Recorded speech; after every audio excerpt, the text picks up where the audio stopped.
Bismillahirrahmanirrahim. Assalamualaikum warahmatullahi wabarakatuh. Welcome to the Statistics Method class. This is lecture 1, Introduction to Statistics. I'm Helisha Fadila and I will start actually today. It is just going to be short of a fun lecture.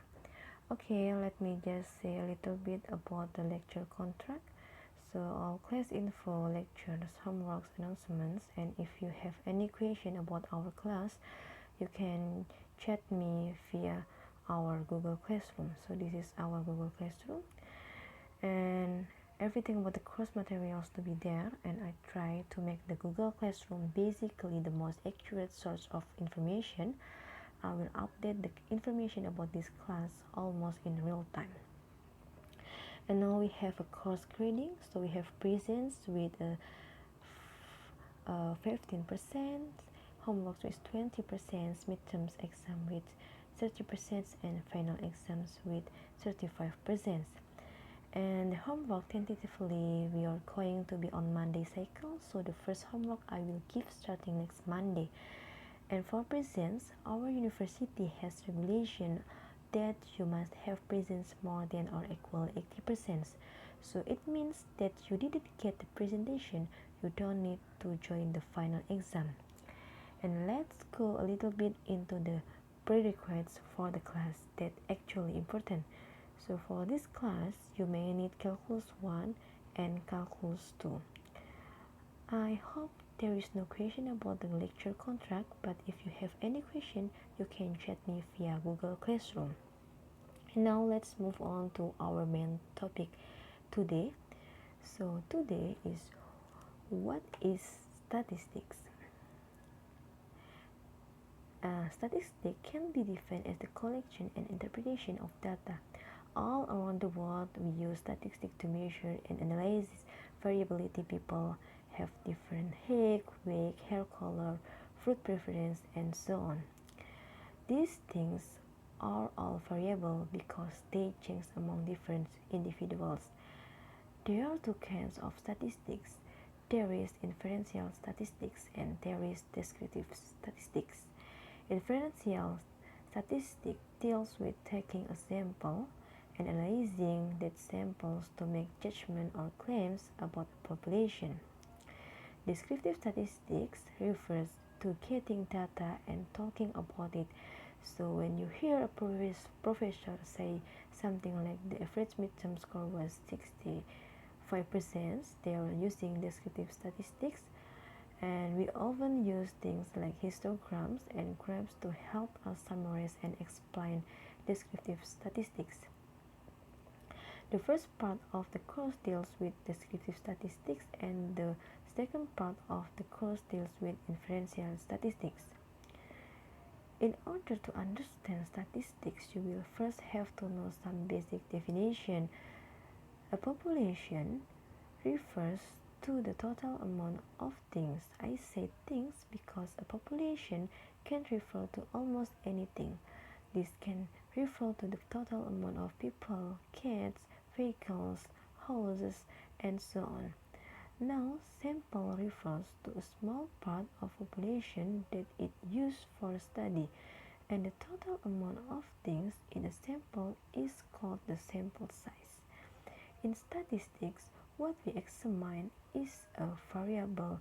It is what we are studying, and it can be measurable, countable, and categorized.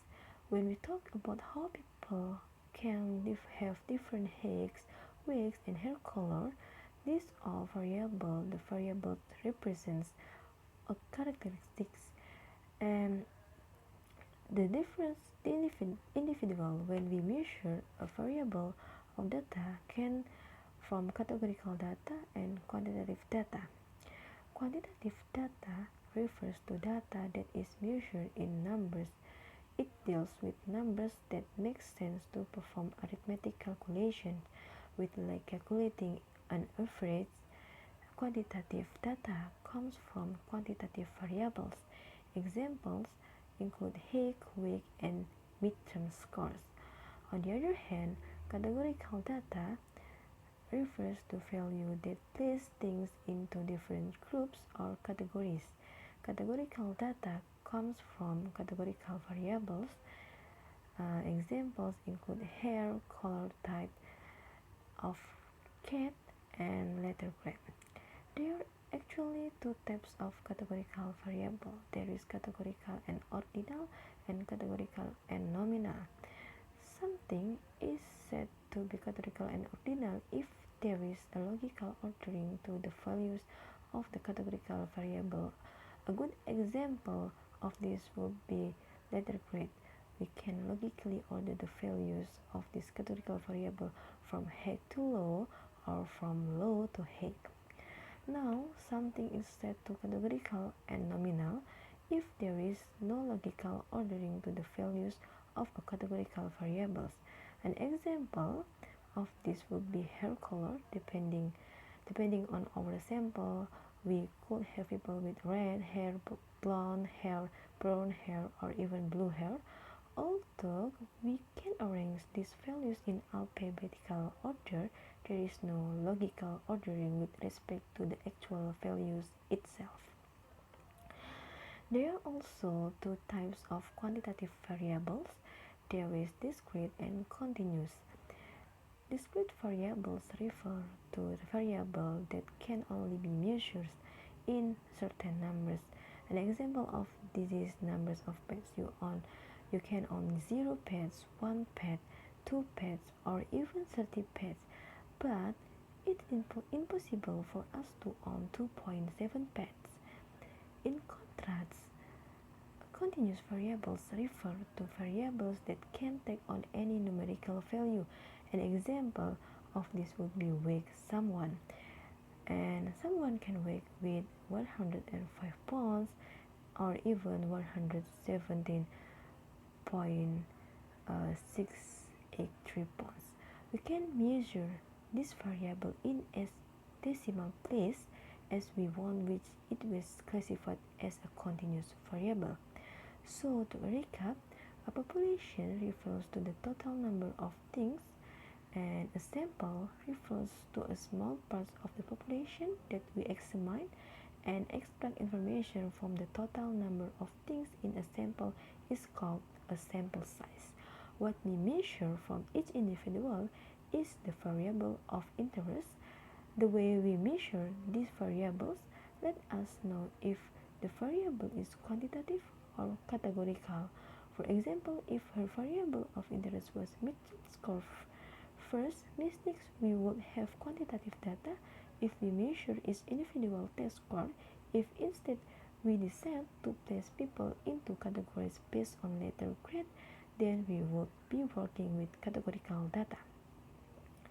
And thank you so much for today.